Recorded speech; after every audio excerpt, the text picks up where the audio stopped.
مگر انسان عجیب مخلوق ہے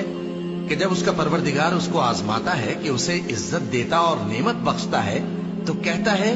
کہ میرے پروردگار نے مجھے عزت بخشی، اور جب دوسری طرح آزماتا ہے کہ اس پر روزی تنگ کر دیتا ہے تو کہتا ہے کہ میرے پروردگار نے مجھے ذلیل کیا۔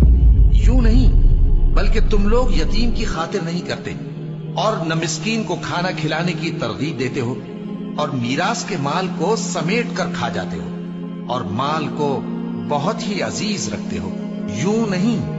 جب زمین کوٹ کوٹ کر برابر کر دی جائے گی اور تمہارا پروردگار جلوہ فرما ہوگا اور فرشتے قطار در قطار آ جائیں گے اور دوزخ اس دن سامنے لائی جائے گی، تو انسان اس دن سوچے گا،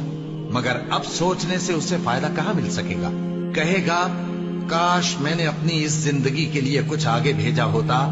تو اس دن نہ کوئی اللہ کے عذاب